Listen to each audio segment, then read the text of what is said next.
नमस्ते, नमस्ते, नमस्कार। तुमुल, मेरा नाम तुमुल है और मैं एक्चुअली कोरिया में रहता हूँ। और आज जो है अपने चैनल के माध्यम से हमने एक चैनल बनाया है, हमारे पड़ोसी तुमुल ऐसे करके हमने एक चैनल बनाया है, जिसमें मैं एक्चुअली कोरिया में मुझे आए हुए बहुत दिन हो गया। मैं यहाँ पे 10 साल पहले से यहाँ पे सर्वाइव कर रहा हूँ। मैंने कोरिया में शादी भी की है। कोरियन लैंग्वेज भी मैं अच्छा बोल लेता हूँ और कोरिया में हम यहाँ पे अपना बिज़नेस करते हैं। तो एक्चुअली ऐसे पीरियड में अभी इंडिया में क्या है कि के पॉप भी मशहूर हो गया है और कोरिया के बारे में लोगों की उत्सुकता भी बढ़ गई है। कोरिया कैसा है, कोरिया का रहन सहन कैसा है, कोरिया में परेशानियां क्या हैं, ये सब जानने के इच्छुक बहुत लोग हैं। एक्चुअली इंटरनेट पे सर्च मारेंगे तो पता चल जाता है, लेकिन मैं इस चैनल के माध्यम से अपने हिंदी भाषी दोस्तों को और अपने भारतीय दोस्तों को इंडिया के बारे में इंडिया के अपने दोस्तों को कोरिया के बारे में और मेरे कोरिया के अनुभव के बारे में, जब मैं शुरू में कोरिया आया तो मुझे कैसी परेशानियां थी, इनके बारे में आज मैं सबके सामने शेयर करने के लिए यहाँ पे बैठा। उसके बाद जो है ना, ये चैनल को आप लोग सब्सक्राइब कीजिए। उसके बाद हम यहाँ कोरिया में जो कोरिया के प्लेस हैं, टूरिस्ट प्लेस हैं, कोरिया के जो खाने हैं और ईटीसी जो कोरिया का माहौल है, वातावरण है, सबके बारे में हम इस चैनल के माध्यम से बिना कोरिया आए सब लोगों को हम यहाँ के बारे में बताने का प्रयास करेंगे। और सबसे यही निवेदन है कि सब लोग ज़्यादा से ज़्यादा आएँ। देखिए, भारतीय हैं हम और सब भारतीय लोगों से सहयोग की उम्मीद रखते हैं। आप लोग ज़्यादा से ज़्यादा आएँगे, हमें पसंद करेंगे, सब्सक्राइब करेंगे, तो हो सकता है कि कोरिया के लोग भी हमें यहाँ पे जाने कि भारतीय लोग यहाँ पर क्या इनको परेशानियाँ हैं, क्या अच्छाइयाँ हैं। तो आने वाले फ्यूचर में आने वाले लोगों को भी बहुत सारे हेल्प मिले और लोगों को भी यहाँ पर आने में परेशानियाँ ना हो, यहाँ पर रहने में, यहाँ के भाषा में लोगों को परेशानियाँ ना हो, इसके लिए आज हम इस चैनल पे आए हुए थे हैं। मेरा नाम तुमुल है, मैं यूपी का हूँ। यूपी में एक बलिया नाम का जगह है, वहाँ का हूँ मैं। मैंने यहाँ पे शादी की है, कोरियन लड़की से मेरी शादी हुई है। एक्चुअली यहाँ पर एक टीवी प्रोग्राम आता है केबीएस, केबीएस पे आता है माई नेबरहुड चार्ल्स करके। तो उसमें मैं 3 बार मेरा चयन हुआ है और 3 बार में हम यहाँ पर कैसे बिजनेस किए और कैसे शादी किए, कैसे पूरा हमारे लाइफ स्टोरी के बारे में उस पे बताया गया है। तो आप लोग जब मेरा नाम सर्च करेंगे ना, तो आप देख सकते हैं उसको। उसमें भी मज़ेदार है, मतलब हंसी हंसी भी आएगी, आपको एक नया अनुभव मिलेगा। तो मैं आज आप लोगों के सामने जो है मैं बताना चाहता था सबसे, कि जब शुरू में मैं 2008 में मैं जब कोरिया आया, 2000 अक्टूबर में मैं कोरिया आया था। उस टाइम इंडिया में गर्मी पड़ती है, 2000 अक्टूबर में तो लगभग गर्मी पड़ती है, खास तौर से हमारे साइड में, बनारस साइड में तो गर्मी बहुत अच्छी पड़ती है। तो उस टाइम जब मैं आया कोरिया तो मुझे कुछ मालूम नहीं था, पहली बार मेरा विदेश का ट्रिप था। एक्चुअली नेपाल और आसपास के दो देशों को तो हम उतना विदेश मानते नहीं, वो तो हमारे पड़ोसी, हमारे भाई बंधु हैं, इसलिए हम उनको विदेश मानते नहीं हैं। लेकिन पहली बार अपने घर से दूर, इतना दूर मैं पहली बार आया था 2008 में। उस टाइम मेरी उम्र जो है 28-29 साल होगी। तो जब मैं पहली बार आया तो मुझे सही में, यहाँ अकेले आया मैं, इंडियन कम्युनिटी को नहीं जानता था। उस टाइम इतने स्मार्टफोन नहीं हुआ करते थे, इंटरनेट भी इतना अच्छा नहीं हुआ करता था, कुछ हमें मालूम नहीं था, हमारे पास भी स्मार्टफोन नहीं थे। उस टाइम वो मोटा वाला कंप्यूटर हुआ करता था, उससे हम मेल भेजा करते थे, हॉटमेल हुआ करता था।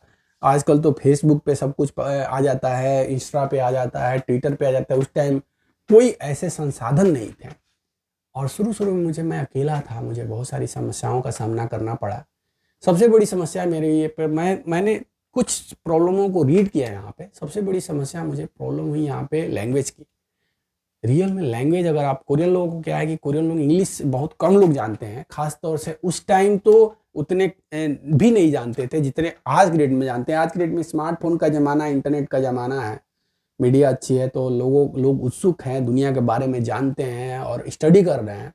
उस टाइम उतना लोगों को नहीं मालूम था। मैं रियल में बहुत परेशान था, शुरू में लैंग्वेज को लेके रियल में बहुत परेशान था। कैसे किसी से कुछ पूछूं तो इंग्लिश में पूछूं तो उनको समझ, मुझे भी उतनी इंग्लिश अच्छी नहीं आती थी। इंग्लिश में पूछूं तो कोई मुझे बता नहीं पा रहा था, बहुत प्रॉब्लम हुआ। तो भाइयों, अगर आप लोगों को कोरिया आना है ना, अभी भी फिलहाल में भी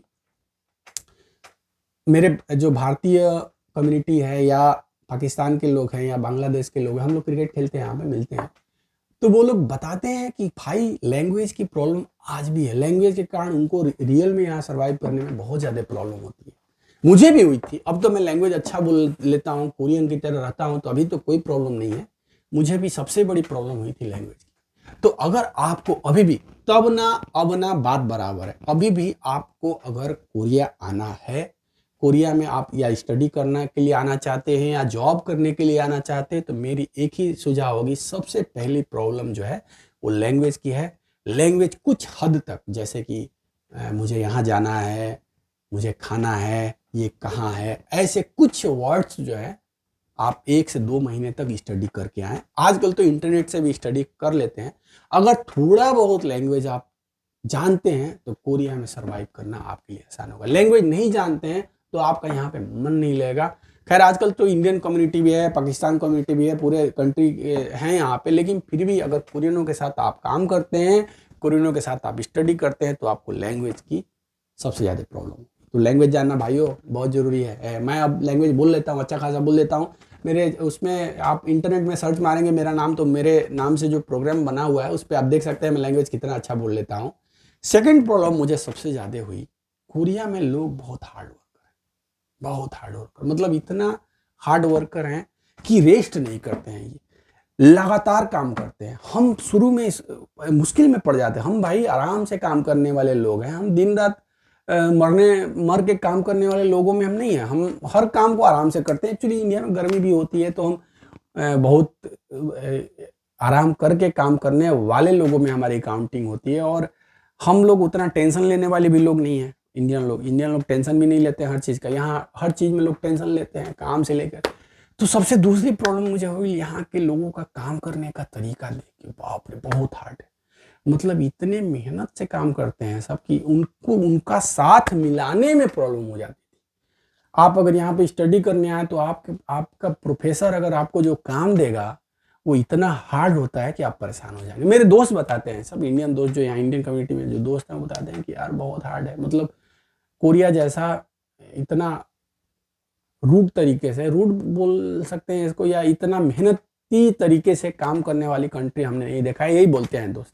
मुझे दूसरा सबसे बड़ा प्रॉब्लम वही लगा था कि मतलब बहुत ही हार्ड वर्कर हैं ये लोग, और वो मिल के उनके साथ चलना थोड़ा मुश्किल लग रहा था।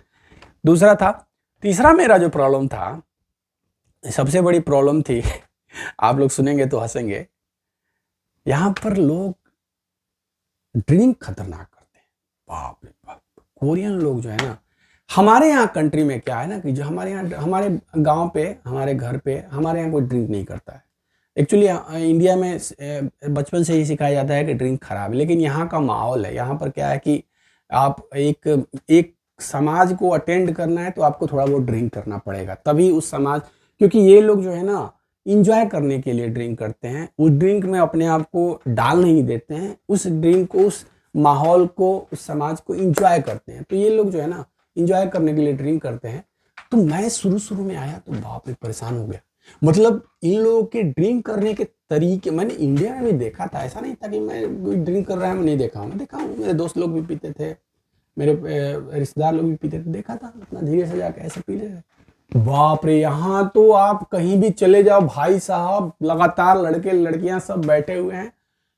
एक बार क्या हुआ कि मैं ऑफिस के काम से किसी के साथ गया डिनर करने, वो बोले कि आओ साथ में डिनर करना है। उस टाइम मुझे लैंग्वेज भी नहीं आती थी उतना, उस टाइम मैंने मना कर दिया, मैं ड्रिंक नहीं करता हूँ भाई, मैं ड्रिंक नहीं करूँगा। तो समझ जाओ कि वो भाई साहब जब खाना खा रहे थे सब ड्रिंक कर रहे थे, और खाना खाने के बाद जो है, अब सोचे घर जाएंगे, भाई खाना खा लिए तो घर ही जाएंगे। हमारे यहाँ तो वैसे ही होता है ना, खाना खाए तो घर जाते हैं, या फिर हुआ तो एक मिठाई खा लिए, या फिर खीर खा लिए, या कुछ खा के घर जाते हैं। भाई साहब खाना खाने के बाद फिर सेकंड में गए, वहां पर भी चिकन वगैरह खा रहे हैं, वहां पर भी